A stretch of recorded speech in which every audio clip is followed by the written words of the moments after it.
Si hay algo que nos ha llamado la atención siempre, y sobre todo a partir del siglo XX, casi final del XIX, han sido los personajes oscuros. Sin embargo, siempre la ficción. En la realidad, los personajes siniestros, los malvados, no son buen plato para nadie. En este aspecto, sí nos gustaría hablar de algo muy diferente, o completamente diferente, sino cosas que ahora nos sorprenderían mucho, incluso nos pueden llegar a causar cierta comedia. Y es las teorías obsoletas que se dieron en criminología. Para eso tenemos al estudiante de criminología y buen amigo de la casa, Francisco Hernández. Paco, ¿qué tal? Bienvenido. ¿Cómo va todo? Hola, muy buenas. Gracias, Enrique, por la presentación. Hombre, no, gracias a ti por estar con nosotros. Paco, lo que estuvimos hablando no hace mucho, que me decías de cierta parte de tus estudios, nos sorprendió mucho, sobre todo porque, claro, digamos que es la teoría que desarrollaron personajes antiguos, desde Vidocq, el personaje de allá por 1800 y poco, o que luego mucho más tarde se desarrolló con personajes como Sherlock Holmes, por ejemplo, y que siempre nos llama mucho la atención hasta llegar a un house médico, que no deja de ser un investigador. Sin embargo, lo más curioso es la evolución de la criminología. Paco, para hacernos una idea, ¿qué es la criminología? Pues sí, me gusta que haga esta pregunta porque a día de hoy es verdad que mucha gente sigue metiendo a la criminología como el CSI, ¿no? Sí. Eso sería criminalística. Entonces, ¿cuál sería una definición de criminología para que todo el mundo lo pueda entender? Sí. Pues criminología sería como el conocimiento que tenemos sobre el delito como un fenómeno social. Es decir, son procesos de elaboración de las leyes y la reacción de estas al fenómeno delictivo. No sé si más o menos... Sí, o sea, básicamente, para que yo me haga una idea, que no tengo ni idea de esto, sería como aplicar una ciencia. Vamos a estudiar por qué la gente se comporta así y a ese respecto intentamos legislar, ¿no? ¿Sería algo parecido a eso?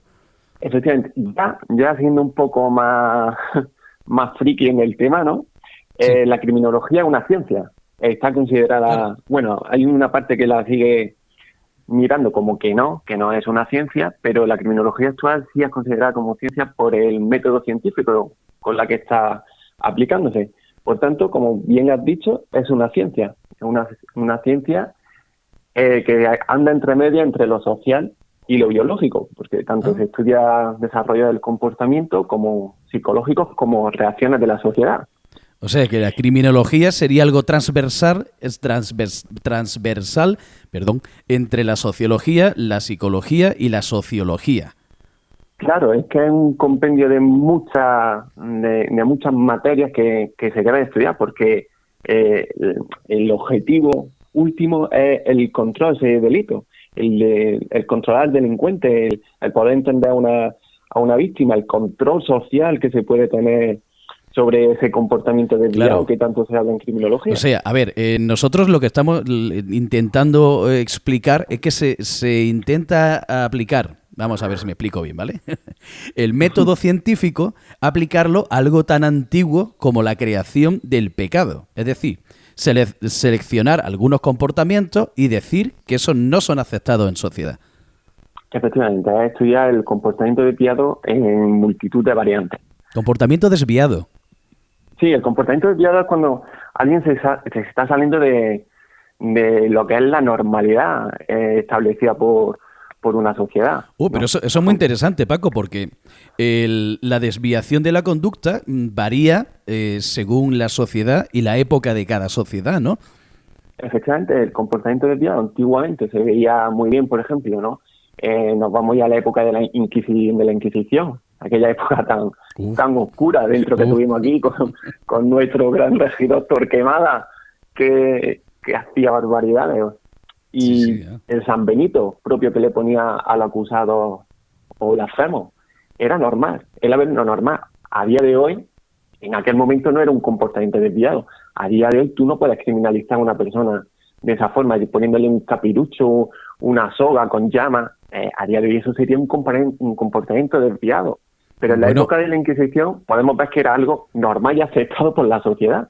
Sí, pero hay momentos de la historia muy recientes, estamos hablando de 1940 y No me acuerdo, porque me ha venido la anécdota a la mente, pero, o sea, la situación a la mente, pero no el año ni el nombre. La persona, el hombre, que fue un hombre, el que descubrió la máquina Enigma, con la que se descodificaban y codificaban los mensajes entre las tropas alemanas. Hay una película buenísima, pero es que no recuerdo el nombre de esta persona en concreto, para variar. Ese hombre, por ejemplo, después de haber hecho eso para la inteligencia secreta de Inglaterra, fue condenado por comportamiento desviado por ser homosexual. Y eso incurrió en una castración, lo que incurrió luego más tarde en su muerte.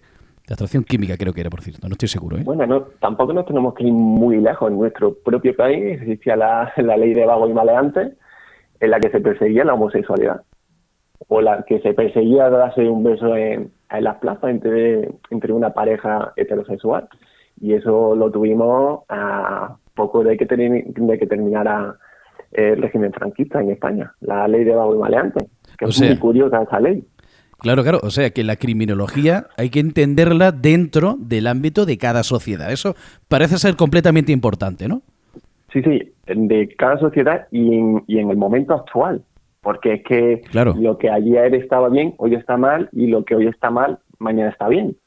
Entonces siempre tenemos que estar al loro de la evolución, sobre todo de la evolución de la sociedad y de la evolución de las leyes, que también es muy importante ver cómo las leyes van evolucionando y adaptándose a lo que es la sociedad. O sea que a través de la criminología y la historia de la criminología es muy importante que hoy en día, tal y como somos, a ver si me estoy explicando bien, ¿vale? O sea, entendiendo todo esto y entendiendo cómo funcionamos nosotros hoy en día, temas y debates como la pena de muerte que hay en algunos países es algo crucial, ¿no?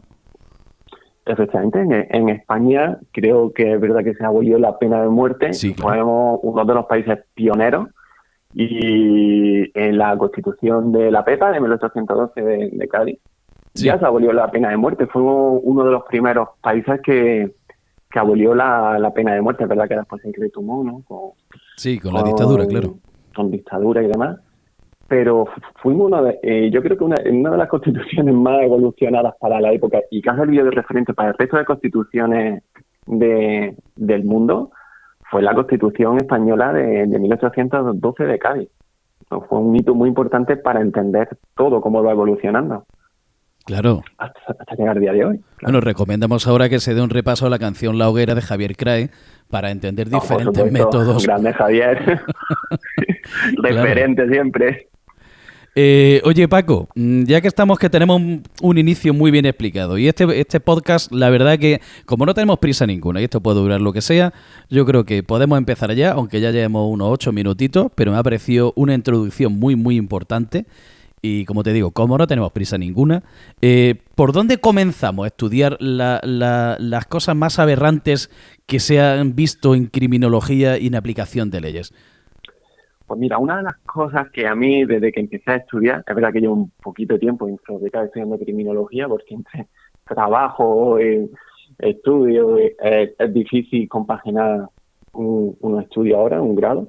Pero bueno, dentro de lo que hago, del tiempo poco que llevo, me llama mucho la atención la criminología con respecto a la mujer, la delincuencia femenina. Oh, sí. ¿Esto por qué me llama tanto la atención? Porque la delincuencia femenina, de lo que he estudiado yo, de lo poco que he podido indagar, siempre ha sido un tema muy marginal dentro de los estudios criminológicos. ¿Por qué? Porque la mujer históricamente ha tenido siempre muy poca repercusión social. Entonces, la cifra de delitos que eran cometidos por mujeres anteriormente se ignoraba. Se ignoraba porque era por eso mismo, porque era un algo muy marginal de la sociedad patriarcal. Pero espérate, claro, porque, perdona que te corte, pero hay una cosa que me resulta un poco chocante, porque has utilizado el verbo ignorar los crímenes de las mujeres. Sí. O sea, esto es literal, o sea, ¿no se tenía en cuenta o cómo funciona eso? Ahora intentaremos hacer como una evolución de cómo ha ido, pero había una teoría social que estaba en intermedio entre lo social y lo biológico, que es la teoría de la caballerosidad. Ah. Esta teoría de la caballerosidad fue desarrollada, bueno, uno de los que la desarrolló fue Otto Pollack, en la que hablaba de la inferioridad biológica de la mujer, que es algo que siempre llama mucho la atención en la criminología de la mujer. Sí. Paco, ¿de qué año estamos hablando? Perdona. Esto es de mediados, principios de siglo XIX, siglo XX. Que esto vale. O sea, que estamos hablando ya hablamos de la era moderna. Finales del XIX, principios del moderna, del XX. Incluso yo creo que a día de hoy todavía se puede seguir aplicando, porque seguimos teniendo todavía esa mentalidad un poco más machista dentro de lo que cabe, sobre todo en criminología, ¿no? O sea, la mentalidad de que para que un crimen muy bruto lo haya hecho una mujer no se tiene tanto en cuenta, en plan de no, una mujer no podría hacer un crimen tan despiadado, ¿no? Claro, ¿qué es lo que decía Otto Polak? Uno de los que está metido dentro de la teoría de la caballerosidad, que la mujer es, el prototipo social de la mujer es un ser puro, dulce, desprotegido. Entonces su comportamiento criminal queda enmascarado bajo estas circunstancias. ¿Sabes lo que te quiero decir? Entonces asocian esa baja criminalidad femenina como una actividad criminal sumergida, por lo cual no podía ser detectada por la policía. No sé si me he explicado. Sí. Una mujer podía... te pongo una escena, a ver si creo que lo he entendido bien. Total, que si tenemos 4 sospechosos y uno de los sospechosos es una mujer, la menos sospechosa por ser mujer. Efectivamente. Vale. Estamos hablando de principios del siglo XX. Sí, y incluso yo creo que a día de hoy, si podemos ver un crimen macabro, es decir, nos vamos a ir un momento histórico a la vampiresa de Barcelona. Uy, estaba pensando en ese mismo ejemplo. Claro, ahí teníamos la típica sacamanteca o prostitución infantil de la época. Todavía no se sabe muy bien qué pasó con la famosa vampiresa de Barcelona. Sí. Y es verdad que encontraron cadáveres de niños, pero siempre eran asociados a un hombre. Nunca pensaron que podía ser una mujer. ¿Cómo pudieron descubrir a esta mujer? Porque uno de los niños escapó y pudo decirlo a la policía. Nunca estaban investigando mujeres. ¿Pero por qué? Por esa famosa teoría de la caballerosidad, ¿no? Esa mujer que es pura, dulce, desprotegida, que cuida a su hijo, a su marido, que era estamos hablando de principios del siglo XX, siglo pasado. Y esa teoría, casi a día de hoy, la podemos seguir viendo. Es verdad que ya ha entrado, gracias a Dios, que ha entrado la figura de la mujer casi en una equidad, en justicia, tenemos mujeres policías, mujeres abogadas. Bueno, a ver, y aún queda ese etiquetaje. Hay mucho que luchar todavía. Claro, o sea, queda muchísimo a nivel legislativo y social. Bueno, social va un poquito mejor, pero sí que es verdad que todos sabemos que todavía queda muchísimo para la auténtica equidad entre hombre y mujer, incluso en países que ya son ligeramente desarrollados, vamos a dejarlo ahí, ¿vale? Sí, como ligeramente, España. Pero es interesante. Paco, ¿qué más tienes por ahí? Eso me ha encantado ese ejemplo. ¿Qué más hay? Pues bueno, dentro de todas estas teorías del siglo XVII o XVIII, XIX, estamos viendo en ese ámbito un resumen general. Las que el rol tradicional de la mujer siempre ha sido que una mujer delincuente era un ser anormal. No era una cosa normal, que es la forma de ser y de comportarse de una mujer. O sea, era una quimera. Eso sí que era algo completamente, una desviación social completa, ¿no? Según en aquel momento. Repíteme, por favor, que si me van a cortar un poco el audio. Ah, sí, no te preocupes. Que digo que entonces, en ese momento sí sería como una quimera. O sea, es decir, un ser casi mitológico, la mujer delincuente. Sí, es que era la criminalidad femenina, era totalmente una normalidad. Iba en contra del arquetipo femenino y biológico, tanto biológico como social de la época. Eso era prácticamente imposible. Prelombrosiana, que Lombroso fue uno de los padres de la criminología de la época. Lombroso, sí, luego hablaremos un pelín de Lombroso y de su L'uomo delincuente, una de las obras que ha marcado la criminología. Pero antes quiero hablar un poco de un autor ruso, de Tarnowski, que empezó a estudiar las mujeres que habían asesinado en Rusia con mujeres normales. Ah. ¿Y qué hizo para ello? Estudió la capacidad craneal de ambos grupos y vio cómo las mujeres delincuentes rusas Sí. tenían menor capacidad craneal que las que eran mujeres normales, entre comillas, ¿no? Normales, que no habían cometido ningún delito. Después también teníamos otros como Van der Walker, creo recordar, más o menos, no sé hablar alemán ni holandés ni nada, pero bueno, Van der Walker, que este hombre sí hablaba de las condiciones sociales y sexuales que en relación de la mujer con el crimen, y en el que el hombre supuestamente cometía los delitos por pobreza, mientras que la mujer lo hace por desequilibrios mentales. Seguimos viendo cómo siguen cosificando a la mujer, cómo creen que no pueda tener... A ver, a día de hoy nosotros pensaríamos que una mujer que tiene que cuidar de una familia o que en potencia puede crear una familia y necesita un sustento económico, no supone así, es que solamente está histérica. Mientras que un hombre sí es la persona que, digamos, que tiene un peso social económico dentro del crimen, ¿no?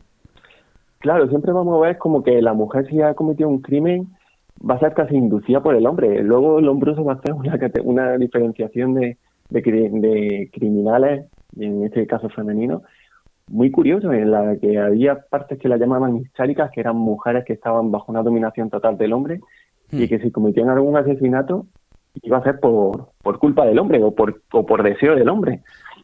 Por dominación completa y absoluta, porque el hombre es el que manda, claro. Efectivamente, estamos hablando de una época en la que es que podemos recordar el derecho al voto que no existía para las mujeres, que estaban negadas absolutamente por el sistema de la época. O sea, que según la pareja que tuviese, según los problemas sexuales o mentales y según la talla de sombrero que utilizaba, eso diferenciaba a las mujeres potencialmente criminales de las no. Efectivamente, estos eran los estudios, pero yo te digo, estamos hablando de muy, muy temprano, estamos hablando antes del siglo XIX, que eran estos estudios. Antes del 20, ¿no? Sí, perdón, antes del 20, efectivamente. Claro, el auge de la medicina moderna y...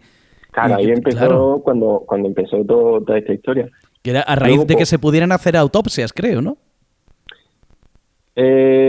Sí, ya ahí me va a pillar un poco, porque no me acuerdo muy bien cuando se pudieron hacer, porque estaba prohibida, ¿verdad? Que las autopsias estuvieron prohibidas durante mucho tiempo, estaba prohibido el estudio del cuerpo humano por dentro. A ver, digo porque me suena, o sea, digo que estoy hablando, o sea, lo digo para la gente que está escuchando, que yo estoy hablando, y creo que muy posiblemente por algunas series con retazos históricos y algunas cosas que he leído, pero que no soy yo una persona que tenga una documentación delante, quiero decirlo ahora mismo, ¿vale? No, yo en el tema de autopsia me voy a perder un poco y lo dejaremos entendido. Que hubiera sido interesante que en este programa hubiera estado Miguel Moya, que su parte biológica sí le hubiera dado un poquito a ciertas cositas que pues mira, decir ahora más anterior. Pero siempre podemos ampliarlo. O sea que... Siempre se puede ampliar, efectivamente. Bueno, estamos hablando que esto siempre es lo que estamos hablando. Estamos hablando del siglo XIX. Principios del XX. Principios del XX, casi hasta casi rozando mediados del XX. Ahora que lo pienso. Sí. Porque este tipo de características biológicas, por ejemplo, lo utilizó el Tercer Reich, lo utilizó para distinguir la debilidad de los judíos frente al alza de física de la raza aria. Efectivamente. El Tercer Reich siempre salió muy... tampoco soy un estudioso yo del Tercer Reich ni de Mengele, pero sí es verdad que siempre ellos se fueron a muchas actitudes biológicas y para hacer sus selecciones y demás. Y es verdad que estudiaron mucho la raza humana. Pero bueno, eso sería otro debate de otro día. Sí, eso se anda para otro debate. Continúa, Paco, perdona, que te he interrumpido. Nada, todo lo que vea. Entonces, vamos a seguir avanzando porque es que nos van a dar las tantas de la noche y tampoco. Sí. Llegamos a Lombroso, al famoso Lombroso y Ferrero. Y uno de su obra mítica, El Uomo Delincuente, que marcó un antes y un después en criminología. Aquí, para hacerlo rápido, él hablaba de que para que un criminal fuera designado como tal, debería de poseer 4 o más rasgos de degeneración fisiológica, como podía ser arco supraorbital, separación de ojos, fosas nasales. Lombroso es otra historia. Fue uno de los padres de la criminología positivista, ¿no? Positivista, cuando hablaba de positivista, no quiere decir que lo vea todo bien, todo positivo. Que eso también es otra de las cuestiones que muchas veces, no, yo es que soy positivista. Y no, es que usan el método científico para explicar muchas historias. Claro, no que tenga una gran actitud en la vida, no. Claro. Y este hombre hablaba, volvemos a lo mismo, que hablaba que estas pequeñas degeneraciones fisiológicas aparecían en una pequeña parte de las mujeres delincuentes. Aparecían estos rasgos. Decían que el bajo nivel evolutivo de las mujeres era lo que le permitía cometer el delito. Es decir, él consideraba, o sus estudios consideraban, que la mujer era un ser atávico. Bueno, la mujer delincuente era una mujer muy, muy poco desarrollada, muy atávica, y eso era lo que explicaba la baja tasa de delincuencia femenina. La evolución inferior que se había producido en una mujer. Madre mía. Y por ahí empezó a ponerle 3 características, ¿no? Para la mujer criminal. Sí. Era la inmovilidad fisiológica y pasividad psicológica, una capacidad de adaptación superior al hombre, que aquí estos estudios es que muchas veces se contradecían, ¿no? Muchas veces no se refutaban entre sí, porque por un lado te digo una cosa y por otro lado, aquí no hablaba de la alta capacidad de una mujer, cuando por otro lado te está hablando de que es un ser atávico inferior. Solían ser, se oponían entre sí los mismos estudios, tanto que las mujeres eran muy poco evolucionadas con respecto al hombre, pero por otro lado tenían características impresionantes muy por encima del hombre. Efectivamente. Vale. Sí. Maravilloso. Y este hombre se centraba en la criminalidad de la mujer básicamente en el aborto, la bigamia y la calumnia. Estamos hablando de la calumnia como un delito de la época, o la bigamia, que bueno, a día de hoy también es un delito, pero bueno, estamos hablando de que en la época era un delito la calumnia, Y por ahí hablaban también mucho de que las mujeres estaban masculinizadas, por eso tenían ese factor criminológico. Volvemos a lo mismo, nunca consideran que una mujer por su propio ente pudiera cometer un crimen. ¿Qué pasa? Que en la época esta de Lombroso y Ferrero, la mujer tenía como una doble repulsa, porque era una práctica masculina hecha por una mujer, ¿sabes? Tenía una doble repulsa a todos los crímenes que tenía en aquella época. Vale, con lo cual vuelve a aparecer sobre el tapete el tema de desviaciones sexuales posiblemente, ¿no? Efectivamente, sí, porque muchas veces ellos acusaban que una mujer pudiera cometer delito por celos mismos. Si no tiene celos, si no está incardinada al hombre, no puede cometer un delito. ¿Encardinada al hombre? Bueno, encardinada o como lo queramos decir, o una unión afectiva o... Sí, no, porque la expresión me ha gustado mucho. Encardinada al hombre, de carne, qué guay.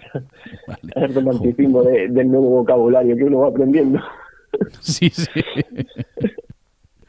Qué fuerte. Pues bueno, después de este hombre que revolucionaría todo esto, como el estudio biológico y demás, llegaron las teorías del desarrollo sexual, en las que aquí hablaban como las hormonas femeninas, al segregar estrógeno y progesterona, tienen un comportamiento menos agresivo. Por tanto, otra vez volvemos a no entender cómo la mujer puede volver a cometer delitos. Y por lo pronto, hasta aquí. Justo en este momento acabo de dar un corte en esta entrevista, en la edición, porque Paco y yo de esa noche nos pasamos hablando como 1 hora y algo, y la entrevista dura demasiado. Así que voy a dar un corte aquí y la semana que viene seguiremos hablando de algo que hoy en día a nuestros ojos nos parece increíble que esto haya pasado. Pero bueno, gracias a Dios, o sea, lo importante es que estas barbaridades nos parecen horribles hoy en día y no nos parece algo vanguardista. A este respecto, para la semana que viene, ya os digo, va a comenzar Paco una teoría sobre que la regla vuelve loca a las mujeres y hace que cometan más delitos o que se vuelvan suicidas, por ejemplo. Una barbaridad que hoy en día me parece que tiene hasta... O sea, afirmarlo tendría hasta delito, hablando de crimen. Nada, espero que os haya resultado muy interesante y la semana que viene continuaremos con esta sesión de medianoche. Hasta el momento solo cabe decir buenas noches.